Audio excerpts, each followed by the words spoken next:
and that all of you know it." "At least I can say for myself," observed Nechludoff, "that I have met a few people whom I believe to excel me in wisdom." "It is impossible," I replied with conviction. "Do you really think so?" he said, looking at me gravely. "Yes, really," I answered, and an idea crossed my mind which I proceeded to expound further. "Let me prove it to you. Why do we love ourselves better than any one else? Because we think ourselves better than any one else, more worthy of our own love. If we thought others better than ourselves, we should love them better than ourselves, but that is never the case. And even if it were so, I should still be right," I added with an involuntary smile of complacency. For a few minutes Nechludoff was silent. "I never thought you were so clever," he said with a smile so good-humoured and charming that I at once felt happy. Praise exercises an all-potent influence, not only upon the feelings but also upon the intellect, so that under the influence of that agreeable sensation I straightway felt much cleverer than before, and thoughts began to rush with extraordinary rapidity through my head. From egotism we passed insensibly to the theme of love, which seemed inexhaustible, although our reasonings might have sounded nonsensical to a listener, so vague and one-sided were they. For ourselves they had a profound significance. Our minds were so perfectly in harmony that not a chord was struck in the one without awakening an echo in the other, and in this harmonious striking of different chords we found the greatest delight. Indeed, we felt as though time and language were insufficient to express the thoughts which seethed within us. Chapter 27. The Beginning of Our Friendship. From that time forth a strange but exceedingly pleasant relation subsisted between Dmitri Nechludoff and myself. Before other people he paid me scanty attention, but as soon as ever we were alone, we would sit down together in some comfortable corner, and, forgetful both of time and of everything around us, fall to reasoning. We talked of a future life, of art, service, marriage, and education. Nor did the idea ever occur to us that very possibly all we said was shocking nonsense.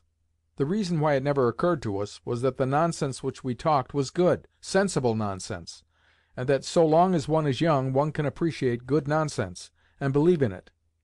In youth the powers of the mind are directed wholly to the future, and that future assumes such various, vivid, and alluring forms under the influence of hope based not upon the experience of the past, but upon an assumed possibility of happiness to come, that such dreams of expected felicity constitute in themselves the true happiness of that period of our life.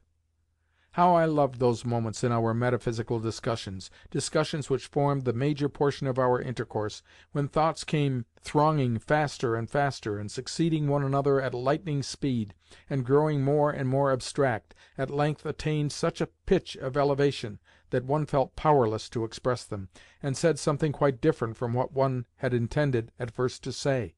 How I liked those moments, too, when, carried higher and higher into the realms of thought, we suddenly felt that we could grasp its substance no longer, and go no further. At carnival time Nechludoff was so much taken up with one festivity and another that, though he came to see us several times a day, he never addressed a single word to me. This offended me so much that once again I found myself thinking him a haughty, disagreeable fellow, and only awaited an opportunity to show him that I no longer valued his company or felt any particular affection for him. Accordingly, the first time that he spoke to me after the carnival, I said that I had lessons to do, and went upstairs, but a quarter of an hour later some one opened the schoolroom door, and Nechludoff entered. "Am I disturbing you?" he asked. "No," I replied, although I had at first intended to say that I had a great deal to do. "Then why did you run away just now?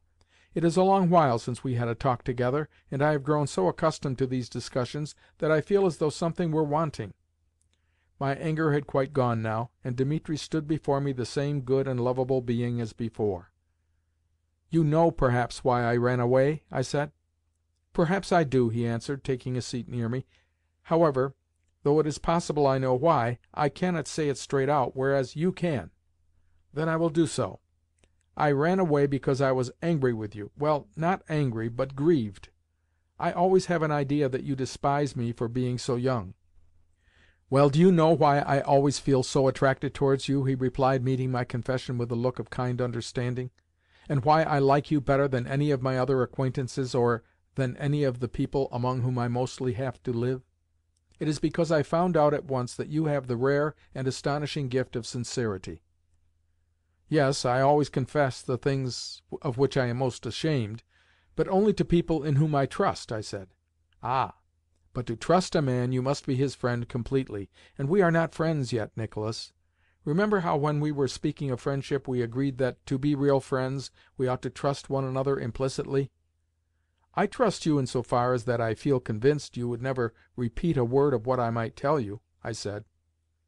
"Yet perhaps the most interesting and important thoughts of all are just those which we never tell one another, while the mean thoughts, the thoughts which, if we only knew that we had to confess them to one another, would probably never have the hardihood to enter our minds. Well, do you know what I am thinking of, Nicholas?" He broke off, rising and taking my hand with a smile. "I propose, and I feel sure that it would benefit us mutually, that we should pledge our word to one another to tell each other everything. We should then really know each other, and never have anything on our consciences. And to guard against outsiders, let us also agree never to speak of one another to a third person. Suppose we do that?" "I agree," I replied, and we did it. What the result was shall be told hereafter. Kerr has said that every attachment has two sides. One loves, and the other allows himself to be loved. One kisses, and the other surrenders his cheek. That is perfectly true. In the case of our own attachment it was I who kissed, and Dimitri who surrendered his cheek, though he, in his turn, was ready to pay me a similar salute. We loved equally because we knew and appreciated each other thoroughly, but this did not prevent him from exercising an influence over me, nor myself from rendering him adoration.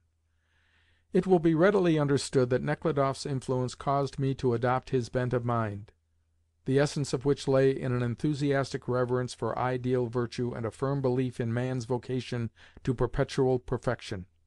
To raise mankind, to abolish vice and misery, seemed at that time a task offering no difficulties. To educate one's self to every virtue, and so to achieve happiness, seemed a simple and easy matter.